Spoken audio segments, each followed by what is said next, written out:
Itu aja. Iya, yang menarik Bu, mudah-mudahan saya salah ya.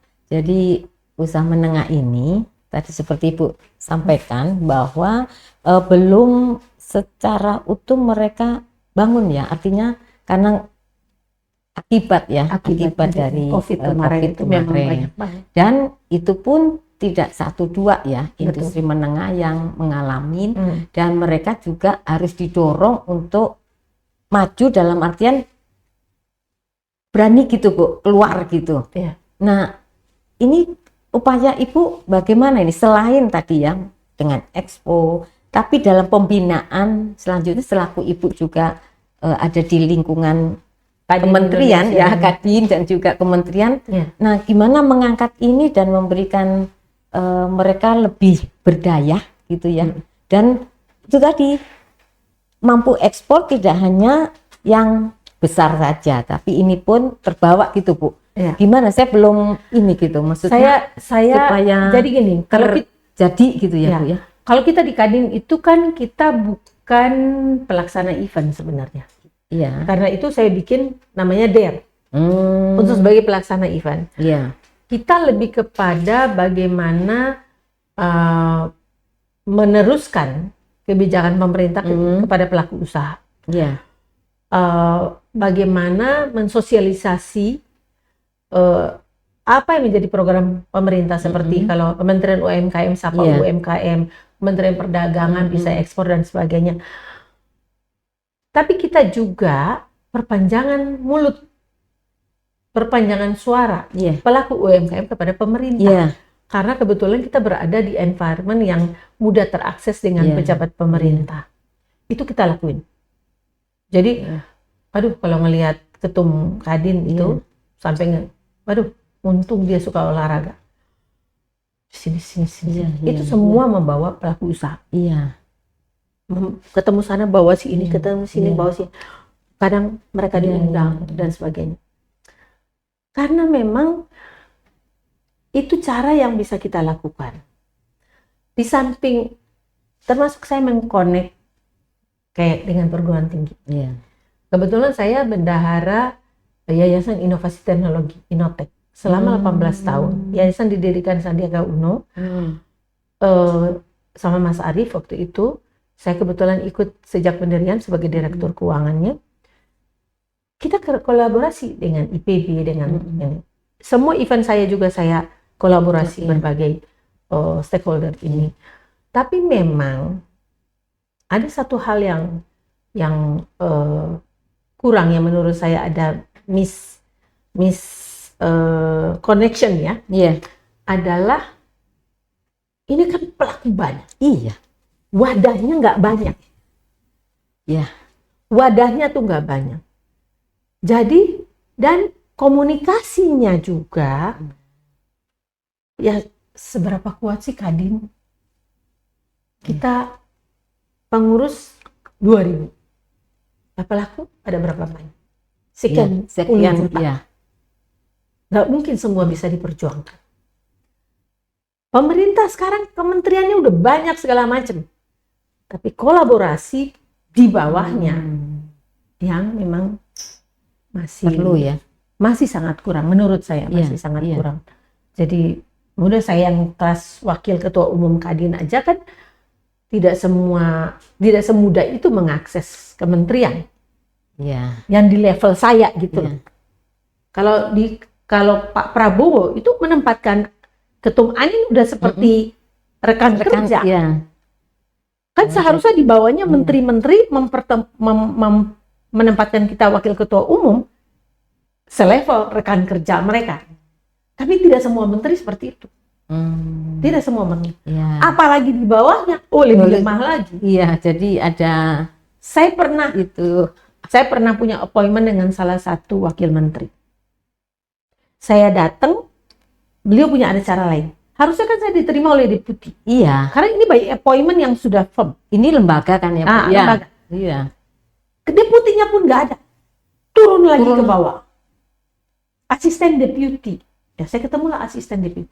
Tapi setelah ketemu sampai hari ini nggak ada. Selesai gitu ya. Jadi nggak dilanjutkan ke atas ya Bu ya harusnya gitu. Itu yang tadi seperti kita ngobrol komunikasi di IPB dan sebagainya. Ini dia. Ini kendala Ibu. Kendala komunikasi. Ya. Jadi yang Ibu rasakan kendala dalam mengangkat UKM salah satunya itu. Salah satu komunikasi dengan pemerintah. Memang di level atas bagus, di bawahnya bawahnya enggak. Karena mungkin menterinya nggak ngasih tahu benar bahwa ini kalau kita nih sekarang posisinya nih pemerintah dengan Kadin itu tandem. Ketua umumnya sama presiden itu anytime udah pokoknya komunikasi cair banget, bagus banget. Sampai di bawahnya menteri tidak semua. Sebagian bagus, sebagian enggak. Ke bawah mulai lebih parah. Lebih bawah lebih parah. Iya. Yang artinya hilang lah itu ya. Padahal logikanya Kadin dengan pemerintah tuh lebih banyak butuh pemerintah. Kalaupun sama, jadi ini harus saling support. Saling menguatkan. Ya, harus saling menguatkan. Jadi ya ada juga sih banyak keluhan pelaku. Nah ini Bu, kalau ini berlangsung terus-menerus ya, dipastikan iya, karena kan udah terbentuk nih Bu, cara kerja di kementerian tadi. Nah, apa yang bisa Kadin lakukan ya ini? Sekarang Kadin lah yang menjadi garda terdepannya. Gini, di pemerintah ada duit negara, di mana kita bayar pajak. Saya aja pegawai, kan saya walaupun pemegang saham, saya pegawai. Digaji nih, setiap bulan saya dipotong pajak 23%. Ini baru urusan penghasilan. Saya harus bayar BPJS Kesehatan, BPJS Tenaga Kerja, Hari Tua, saya bayar PBB, saya bayar perpanjangan STNK, saya makan saya bayar, saya beli bensin saya bayar, saya ke bengkel bayar, semua bayar. Dan ada pajaknya. Ada pajaknya. Jadi the real my income less than 50%. For sure. Iya dong, dengan pengeluaran. Jadi di pemerintah uang itu beredar. Ada. Jadi kalau kita membutuhkan pemerintah, wajib pemerintah support kita. Karena kita ini ada kontribusinya ke sana. Kita ini kalau enggak kan enggak gerak negara. Kita ini seperti barangnya pemerintah sebenarnya. Yang harus dieman-eman. Karena wajib tadi. Pembiayaan pendapatan lah ya, pendapatan pemerintah. Untuk pemerintah bisa belanja ini, belanja itu dari mana? Ya kita tadi ini, ya Bu. Karena itu posisi kita itu harus dihargai. Harus dihargai. Selama ini di pejabat pemerintah, mereka yang ingin kita hargai. Kita salah ngomong dimarahin, kita bikin appointment, dia bisa lupa, pokoknya kita nggak bisa salah. Kita sepertinya harus melayani pemerintah. Padahal di atas presiden sudah begitu bagus. Jadi sistem birokrasi ini yang harus dibenahi.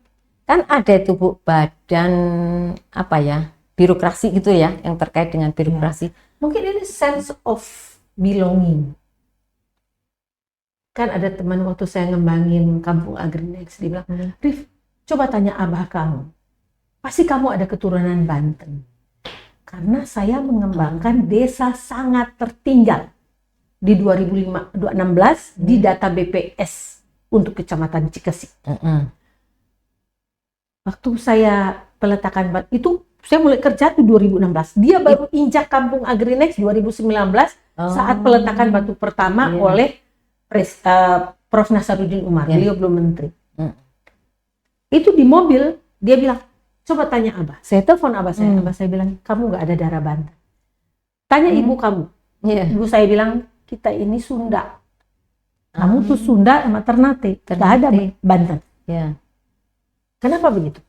Karena di pikiran orang berbuat baik itu karena sesuatu. Ada hubungan, Dan kalau nggak keturunan, ada orang lagi bilang, Rifda, apa kamu mau Bisa. jadi anggota DPR RI dari utusan Banten? Iya, iya. Nah, itu yang harus ditanamkan di pemerintah. Di semua personil pemerintah. Kamu Jadi melakukan membantu sesuatu itu memang itu udah adalah panggilan ya Bu ya. Tugas intisari manusia. Ada hakiki. panggilan dan itu menjadi salah satu yang harus dilakukan, harus diperjuangkan. berbuat baik itu ya Bu. Ini ya. ada kucuk-kucuk, ada namanya Rifda, mau memperjuangkan halal. Iya. Tangkap cepat. Rif, apa yang kamu butuhkan? Bukan saya yang bolak-balik. Ya. Ada satu yang pejabat yang bilang, aduh Rif, kamu WhatsApp saya banyak banget. Saya bilang, makanya respon. Iya. Selama kamu nggak respon, Ya terus ya aja. saya akan terus saja. Ya. Saya akan terus. Ya. Karena apa? Saya sedang memperjuangkan sesuatu buat bangsa ini. Iya, iya. Untuk dihargai di mata dunia. Dan tahapan itu Bu, kan Ibu itu mulia ya, artinya goalnya itu kan bisa diterima. Dan kita diperhitungkan ya di kancah dunia ini. Ibu meskipun banyak relasi, tapi saya melihat Ibu kan struggle nih. Apa sendiri gitu loh, dalam artian oke, didukung ini juga. Tapi kan sampai seberapa ini Ibu ya, perjuangan tuh maksud saya seberapa Ibu mampu, aduh kayaknya udah deh gitu loh Bu. Saya orang nggak pernah menyerah. Mungkin saya menyerah kalau saya udah di tempat tidur, udah tinggal mati. Saya tinggal fokus saja sama Allah aja gitu. Jadi gini Mbak, pertama saya tidak akan menyerah. Karena saya manusia yang sudah dijanjikan oleh Allah untuk tidak boleh menyerah terhadap apapun juga yang baik, yang sejalan dengan ajaran agama. Kedua, ini pekerjaan belum selesai. Ada manusia banyak di luar yang baik, yang bisa saya ketuk. Dan itu saya buktikan. Makanya saya bisa berani bikin. Dan saya berani untuk banyak kampung Agrinex itu. Lahannya memang saya yang beli. Tapi pesantren itu bukan saya sendiri yang bangun. Tanahnya saya wakafkan, kemudian saya ketok teman-teman saya. Ini pasti ada orang-orang baik yang mau, cuma mereka tidak terakses. Jalannya kali ya. Dan tidak ada yang bisa mereka percaya. Kucuk-kucuk ada Rifda, oke, kalau Rifda gue percaya. Nah itu trust itu sangat itu yang saya jaga. Penting ya Bu. Trust saya jaga. Jadi ini kan saya membangun trust ini bukan 1 tahun 2 tahun dari saya SD. SD itu saya udah jualan es lilin di sekolah. SMA saya mungkin anak SMA satu-satunya di Maluku Utara yang punya toko baju buat anak muda. Adik-adiknya Fadil Muhammad tuh pelanggan saya. Karena saya suka fashion. Dan saya bukan anak yang suka minta uang sama orang tua. Waktu saya kuliah, saya bergaul dengan anak presiden dengan segala macam. Saya nggak pernah minder karena ya itu saya ini manusia di hadapan Allah, tidak ada manusia yang berbeda kecuali ketakwaannya. Jadi nggak ada yang saya takutin. Ini mau menteri, mau presiden, mau siapapun di dunia ini, tidak ada yang saya takut. Yang saya lakukan apa yang menurut Allah harus saya lakukan.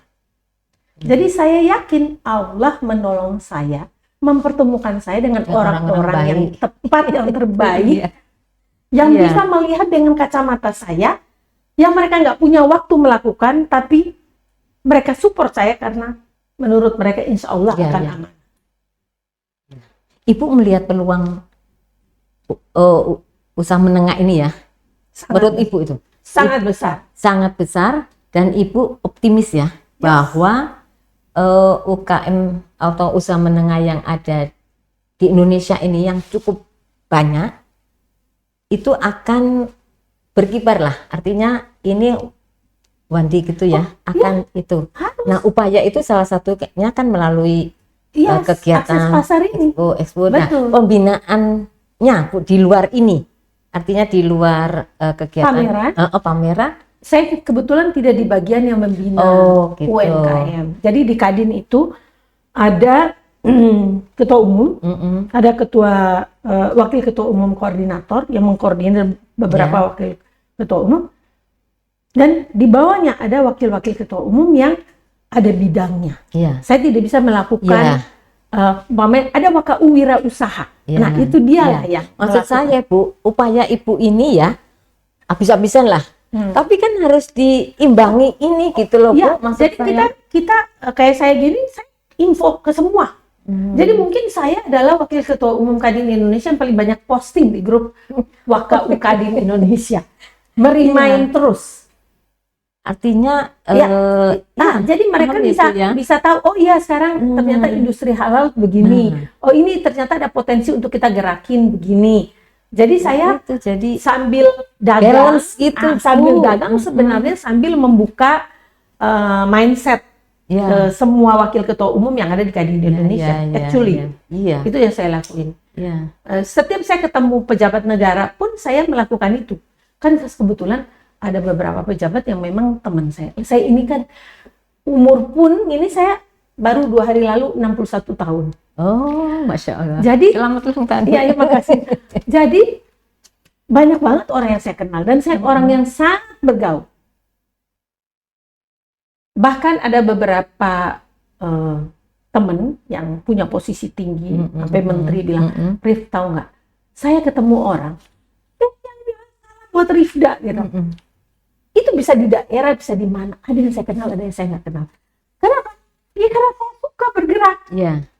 Nah ya itulah salah satu. Tadi saya bangun dalam keadaan tidak fit. Semalam saya cuma tidur 3 jam, kurang kali. Tapi begitu diingatkan Yampi, karena Pak Jafar Hapsah itu my best friend for long time. Jadi udah saya bela-belain, ini masih keringat dingin, makanya ada tisu di samping, ini ada pegang tisu. Makanya beliau minta maaf, udah begitu tanda tangan sudah, ya saya tahu ini, gitu. Tapi sayang ya, ini ada, ini ya Pak, nanti saya sampaikan. Saya tuh orang yang tidak pernah kecewa terhadap, saya punya appointment. Terus saya datang orangnya nggak ada, saya nggak kecewa. Sebenarnya yang karena gini, semua effort kita itu tuh nggak ada yang sia-sia. Ini saya datang, Pak Jafar nggak ada, pasti guilty feeling. Oke? Dengan dia guilty feeling, dia kan support saya lebih daripada yang sebelumnya. Jadi nothing tulus buat saya. Nah itu yang harus dipegang oleh semua pelaku usaha. Jangan baper. Jadi jangan mudah menyerah. Jangan mudah menyerah itu juga. Sudah klise banget kalau orang bilang itu Alva Edison sekian, Marie Curie sekian, ini sekian baru berhasil. Ya itu. Karena Allah itu maha berhitung, maha melihat, maha mengetahui, maha membolak-balikan hati manusia. Nggak akan yang ketukar. Rezeki nggak ada yang ketukar. Nggak akan ada yang ketukar. Ada teman gak baik, satu orang, jangan bikin kita menyerah. Ada orang menilai buruk perjuangan kita, it's nothing. Karena lebih banyak lagi melihat kita sukses. Ada yang tanya, Rifda kok kamu segitu dulu di Maluku Utara memperjuangkan pendidikan dengan saya membagi sampai 27.000 buku di seluruh Maluku Utara. Bikin perpustakaan di berbagai sekolah SMP. Saya udah keliling Maluku Utara, pulau-pulau kecil sampai hanyut di atas Halmahera pun saya pernah. Terus habis itu desa sangat tertinggal, Cikesik, Pandeglang yang waduh dulu parah banget. Sekarang alhamdulillah sudah keluar dari kemiskinan. Investornya sudah masuk, Caron Pokpan, Korea, apa masuk, alhamdulillah. Kenapa saya tidak pernah menyerah? Yaitu Allah, pegangan saya Allah. Allah itu. Dan kenapa saya ditanya, kenapa Rifda nggak pernah mau menerima penghargaan? Perempuan beginilah, perempuan begitu. Saya cuma ingin dihargai oleh Allah. Saya cuma ingin, kalau ngomong Allah, saya pasti nanya. Saya cuma ingin saat mati Iya. itu saya bisa husnul khotimah. Iya. Insya Allah. Anak saya Allah. Iya. Iya. Udah. Iya Bu. Gitu. Ya. Kembali nih ke Bu. Hmm. Terkait halal food ini ya, yang Ibu komandani ya. Itu kan hanya salah satu ya. Apa yang masih Ibu ingin capai dalam menelapaki ya masa ini? Saya ingin rempah Indonesia bangkit. Saya sekarang ketua PLT, ketua Dewan Rempah Indonesia, yang kongres nggak tertunda-tunda terus karena salah satu persyaratan kongres adalah harus atas undangan Dirjen Perkebunan Kementerian Pertanian, dan kita masih menunggu waktu. Saya ingin kita nomor 1 untuk pasar produk halal. Nah ini Bu, ya kan saya ingin capaian itu. Nah sampai mana ini Bu? Ya, baru start, baru mudah-mudahan ya. Presiden juga baru ngangkat kepala BPJPH kan, dengan adanya lembaga itu ya Bu, artinya mempermudah kita untuk jujur ya Bu, memperjuangkan. Kalau nggak ada BPJPH saya nggak mau bikin halal expo lagi. Ya artinya kan berdiri sendiri gitu ya Pak. Karena kan nggak mungkin kita berjuang sendiri. Nah, jadi salah satu. Bahkan saya berharap Kementerian Halal ada di Indonesia. Saya berharap kalau BPJPH punya kaki tangan di seluruh di daerah Indonesia. ya. Karena pemain asing itu mungkin ekspor dari Singapura, dari Thailand, dari mana, tapi produknya mungkin aja di Indonesia, dari Indonesia yang mereka dapat kembali berbagai repackaging di negaranya dan ekspor. Balik lagi ya. Nah ini mereka bisa dapat murah karena mereka langsung kepada produsen di daerah. Kalau BPJPH punya kaki tangan di seluruh Indonesia, Kementerian Perdagangan punya khusus deputi produk halal, Kementerian Perindustrian punya dirjen kawasan industri halal, Kementerian Pariwisata punya dirjen untuk wisata halal, Kementerian Ekonomi Kreatif punya untuk dirjen modes, Kementerian Kesehatan punya dirjen farmasi halal. Semua bergerak. Dirigennya satu, Presiden Prabowo. Karena di bawahnya ada Pak Babe Haikal. Karena begini, Babe Haikal itu punya semangat besar untuk ini memperjuangkan ini ya Bu ya. Tapi kan harus di infrastruktur yang kuat-kuat adanya di tempat lain. Dan juga Bu, kita tahu bahwa industri menengah itu kan seluruh daerah ada. Nah sekarang kan kalau kita tidak punya kaki tangan tadi Bu, artinya akses yang mudah itu hanya Jawa gitu loh Bu, ya kan? Nah kalau yang di daerah gimana gitu? Padahal barangnya ada di daerah. Iya kan? Gitu gimana kan? Kalau di Jawa ini untuk kita produksi kan jatuhnya mahal. Lahan mahal, perizinan, pajak, ini itu semua dipelototin habis. Kalau di daerah suka luput kan, dan luas. Padahal potensinya itu justru ada di sana gitu. Ini Bu, kemarin itu ada Menteri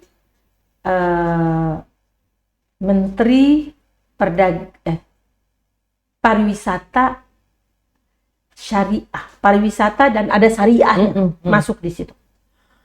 Datang ke Indonesia dan saya dan tourism syariah, wisata pokoknya ada syariahnya.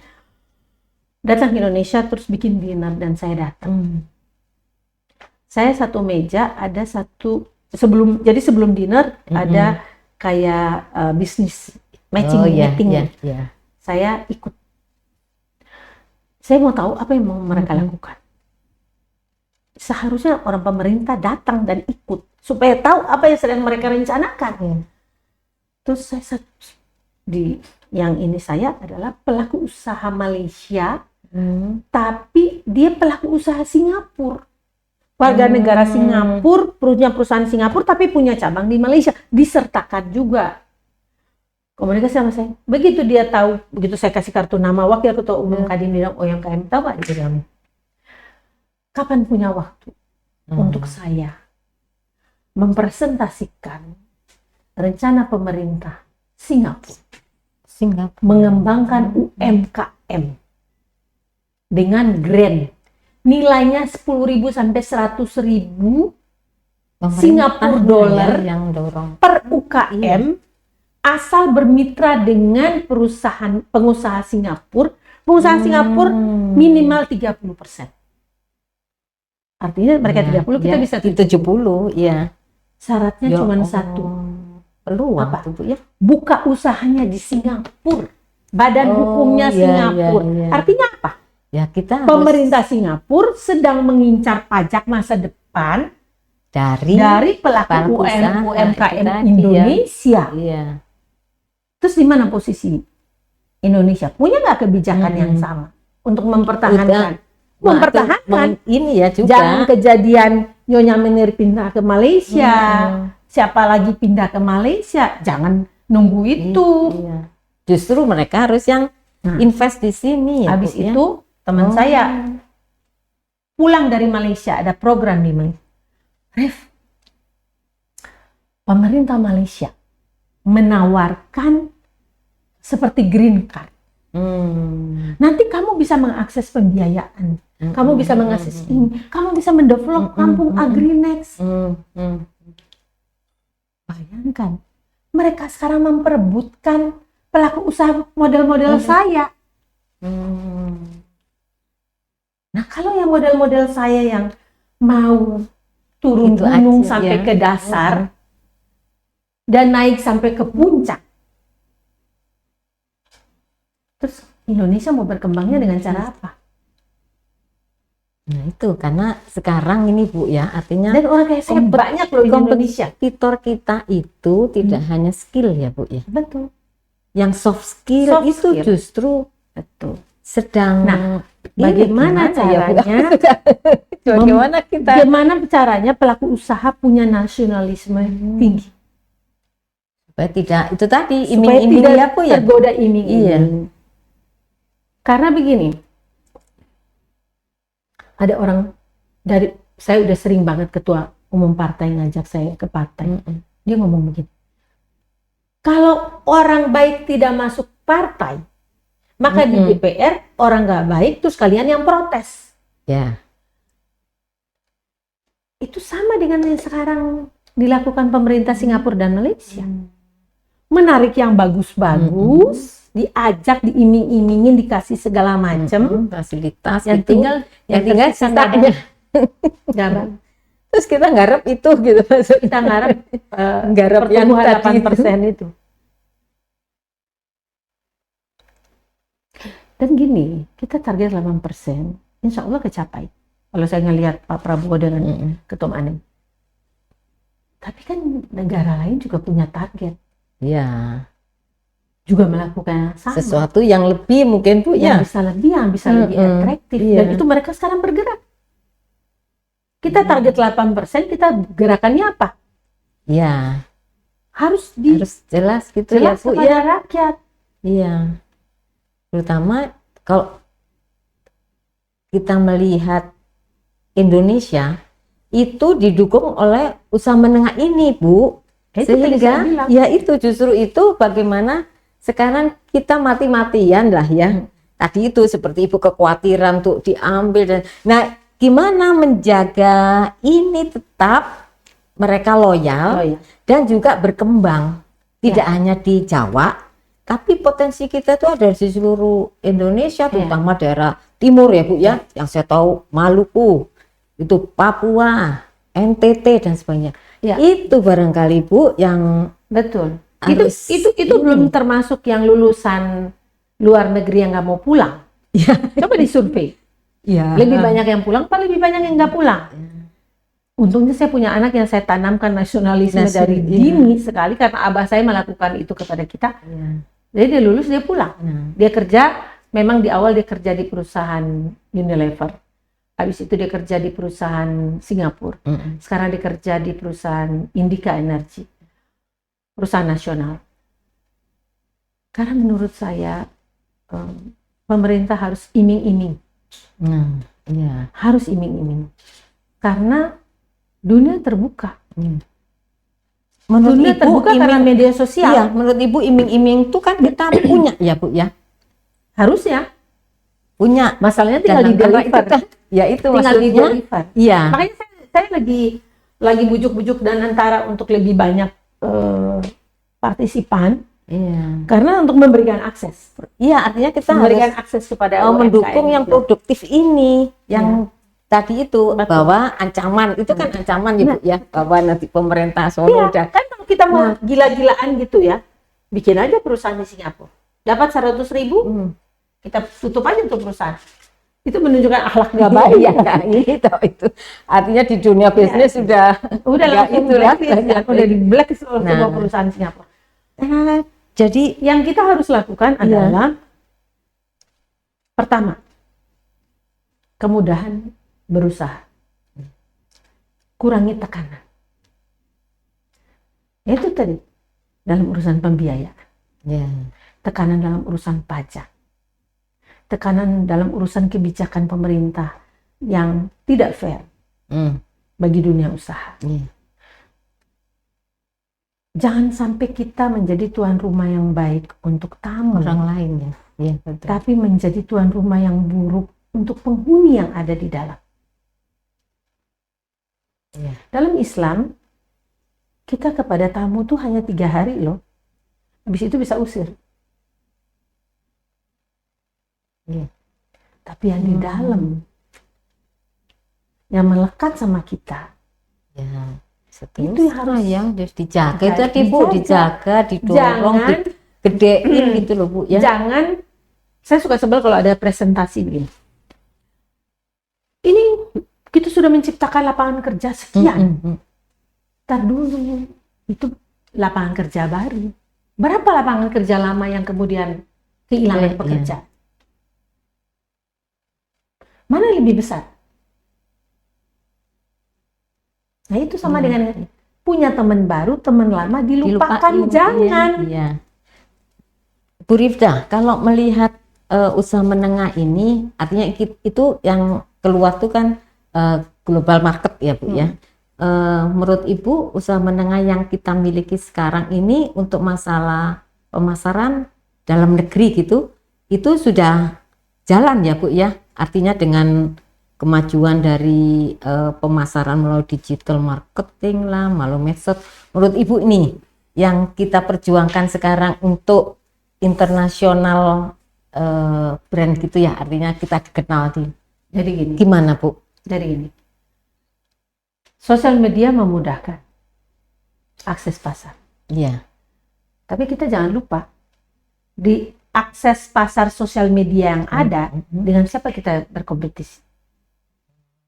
Sebagian besar temannya sendiri impor. Produk impor, bukannya harganya murah itu ya. Kita nyari barang. Oke. Ada produk lokal, ada produk impor. Bisa nggak kita bedain pada waktu kita mau deal? Cukup nggak waktu kita untuk nanya ke dia, ini loh produk dari mana, Cina kah, dari mana? Gak ada kan?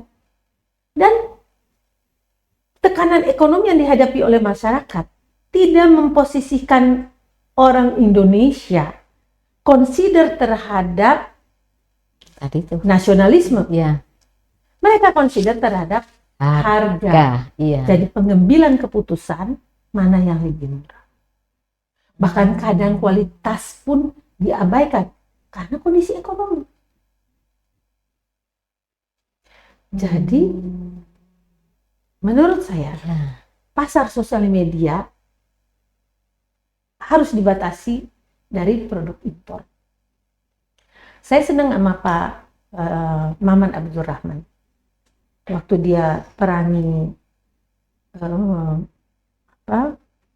produk baju bekas, Oh dan iya, produk-produk impor. bekas Iya, impor. iya, Karena itu memang akan mengurangi pasar dan industri UKM dalam, ya, dalam negeri dalam berproduksi. iya, Lah barang baru dikompet diganti dengan barang dengan bekas. iya. Bekasnya dari luar, yang sana niatnya buang sampah. Buang, Bisa kalau di jadi sini gratis. dijual.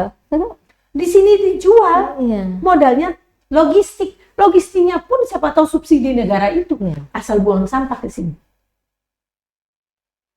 Apa nggak mematikan usaha lokal? Jadi saya pernah kasih panggung ke Pak Maman, event pertanian, tapi Iya. akhirnya dia ngomongin soal thrifting. iya, iya, Dan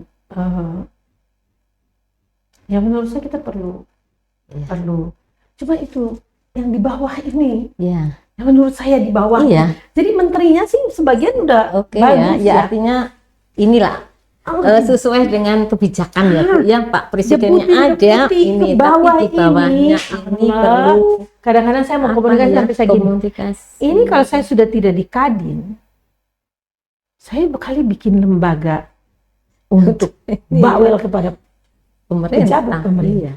Iya, Kalau saya udah nggak bikin event, iya, mungkin saya akan mengundurkan diri dari Kadin supaya nggak bawa terseret nama Kadin.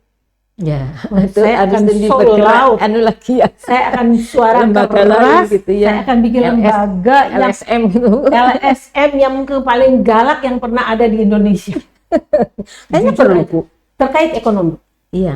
terkait pemberdayaan ekonomi. Ya kayaknya memang harus disentil gitu kali ya Bu ya. Karena menurut saya Harus disentil supaya bangun tadi Bu kan bayangin, perlu ini menteri udah menggerakkan ngomong ke dirjennya depan mata saya.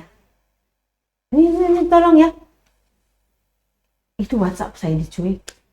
Kalau jawabnya pun, ya Bu Rifa sedang Iya. kita kaji. ya. Udah gitu aja. Kayak nggak ada responsibility iya. bahwa Ini bagian penting dari bagian pekerjaan penting dari kan sebetulnya. pekerjaan, Iya, kesuksesan pemerintah, jabatanmu, iya. dan I'm the Yang taxpayer. iya. Ya, Bukan hanya itu kan? saya bukan orang yang ngemplang-ngemplang Iya, hak negara. No. iya, Mungkin teman-teman saya ada yang belum bayar PBB, saya udah bayar PBB. iya. Itu kan paling tidak kewajiban warga ya Bu ya untuk mendukung pemerintahan. Jadi kalau saya berbuat sesuatu, dan sesuatu itu untuk kepentingan bangsa, Iya, dan toh lihat aja Kampung Agri Next. Iya. Bukti nyata gitu ya Bu ya. Tidak mudah, tapi saya berhasil Iya, melakukan itu dengan cara saya dan tidak merusak lingkungan, tidak mengganggu pemerintah daerah, tidak mengganggu pemerintah pusat. iya, Saya menolong rakyat yang menjadi kewajiban negara. iya. Sangat menarik ini Bu Rifda. Kalau tidak saya batasi nanti kondisi Ibu juga mudah-mudahan Ya, ini cepat aduh, ini mulai sehat anget. ya. Mudah-mudahan dengan mengeluarkan tadi Bu Mengurangi hitungan. jadi Karena ini menambah itu serius. Bu. Ya. Waktu Agri Next lalu, seminggu sebelum hari H saya drop. Saat event itu untuk duduk berdiri itu saya Iya. goyang. Karena begitu besar effort yang saya Iya. keluarkan untuk Jadi memperjuangkan. energi Ibu udah Dan over sekarang, ya Bu ya. nah, dan sekarang kali ini saya mau lebih jaga untuk Iya. fisik, Iya. mental harus Iya. Bisa menjaga stamina Bu bisa ya, dijaga supaya balance kestabilannya. ya. Iya. Supaya sampai hari H saya Fresh sebagai dan host harusnya kinclong. stamina gitu ya. Baik Ibu, sebelum kita akhiri, kami ingin Ibu bisa memberikan closing statement ya ke sahabat Yampi, dan tadi itu sebagai pelaku usaha menengah harus bisa melakukan yang memang itu menjadi harapan kita semua sebagai bangsa Indonesia ya Bu ya. Ya, Silakan Ibu. ya, terima kasih pertama kepada Yampi. Untuk pelaku usaha UMKM, terutama skala menengah. Ya. Jangan pernah menyerah. Negara ini negara kaya. Kita punya presiden yang luar biasa. Jujur, nasionalisme Pak Prabowo saya tidak pernah ragukan. Kita punya banyak menteri yang baik. Kita punya pasar yang luar biasa besar. Kita hanya perlu mengakses pasar itu. Datangin semua kekuatan, hadir di berbagai kegiatan. Doing the best, optimal. Masuk ke berbagai organisasi yang punya akses suara kepada pembuat kebijakan dan pembiayaan. Produksi sesuatu yang dibutuhkan oleh bangsa kita sendiri untuk jadi tuan rumah di negeri sendiri. Sudah bisa memenuhi dengan standar yang baik, lihat pasar global yang terbuka luas. Karena dengan akses berbagai sistem penjualan online dan sebagainya, kita lebih mudah diketahui oleh bangsa lain. Satu, dekatkan diri kepada Tuhan, apapun agamanya. Karena power of God itu sesuatu yang tidak terlihat, tapi bisa kita rasakan. Jangan pernah menyerah karena kita tidak ditakdirkan untuk menjadi orang yang mudah menyerah. Negara ini dibangun dengan perjuangan. Kita meneruskan perjuangan. Bukan perjuangan sudah selesai. Urusan syariah di dunia sudah selesai. Urusan halal sedang dalam perjuangan. Di seluruh dunia. Bukan cuma kita yang berjuang. Kita sekarang nomor 8, tapi kalau kita kolaborasi, kita kerja keras, kita bisa menjadi nomor 1. Itu sudah dibuktikan oleh berbagai komoditas di dalam negeri kita. Yang sebelumnya underdog akhirnya bisa nomor 1.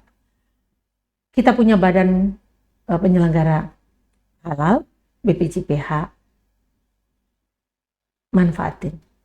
Datang untuk yang punya produk halal, sampaikan ke saya, untuk bisa menjadi peserta.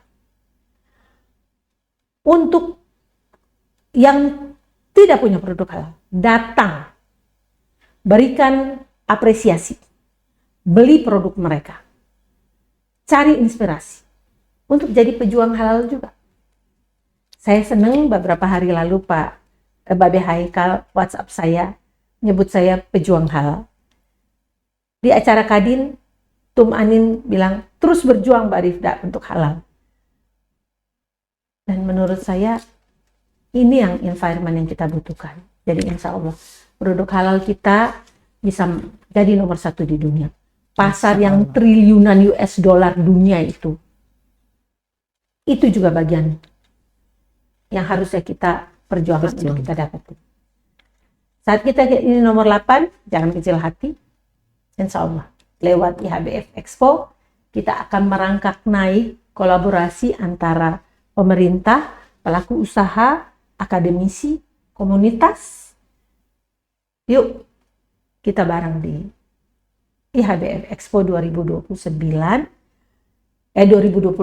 tanggal 29 Mei sampai 31 Mei di Nice Peak 2. Kepada penonton Java Jazz yang sudah beli tiket, kita ada di sebelahnya Java Jazz. Dalam gedung yang sama. Di sela-sela antar show perlu makan, kita punya food experience, food halal experience. Ada Al Jazeera, Hotel Sahid, ada kafe kopi kenangan dan sebagainya. Kita punya baju muslim, kita ada fashion show every day. Kita ada 5 menteri yang akan berbicara, ada 1 kepala badan, ada 2 kepala badan. Ada bisa lihat bagaimana desainer baru dari berbagai daerah tampil, karena 12 finalis itu semua dari luar Jakarta. Dan banyak peserta. Oh, yang perlu akses pembiayaan, kita ada BSN, BSI dan sebagainya. Oke, join the club. Insya Allah dengan IHBF 2026 kita bangkit. Jangan pernah menyerah. Alhamdulillah. Mari kita berikan aplaus untuk Bu Rifda Amarina. Dan sekali lagi Ibu Rifda, terima kasih atas kehadirannya yang telah berbagi pengalaman dan juga insight yang nantinya bisa dilakukan oleh para pelaku usaha menengah terutama ya, dan apa tadi yang telah disampaikan pada closing statementnya itu sangat memberikan apa ya, wadah bagi kita untuk jangan menyerah, harus ingat bahwa semua udah Allah yang tentukan. Baik, terima kasih sekali lagi Bu Rifda atas kehadirannya. Demikian sahabat Yampi, bincang-bincang kita dengan Ibu Rifda Amarina, seorang penggiat, seorang entrepreneur, pemberdayaan oke. Saya lihat komunikasinya oke, jadi Ibu juga komunikator ya, hebat. Kan saya mantan humas. Nah itu barangkali jadi komplit. Jadi kelihatannya ini kita kehadiran narasumber yang sudah mempunyai semua, sehingga kalau negara mau diatur oleh Bu Rifda ini kelihatannya udah jalan. Barangkali demikian sahabat Yampi, mudah-mudahan perbincangan kita ini memberikan manfaat dan inspirasi bagi teman-teman atau sahabat Yampi yang ada di daerah ya. Dan jangan khawatir bahwa UMKM ini akan terus didorong, akan terus diberikan wadah sehingga jaya di negara sendiri maupun di luar negeri, terutama mengenai halal food. Sehingga harus kita support Bu Rifda dan kawan-kawan. Demikian, mohon maaf lahir batin. Dengan catatan RSZ, saya undur diri. Wabillahi taufiq wal hidayah. Wassalamualaikum warahmatullahi wabarakatuh. Waalaikumsalam. Terima kasih sekali lagi ya Bu. Mudah-mudahan Ibu segera sehat. Insya Allah.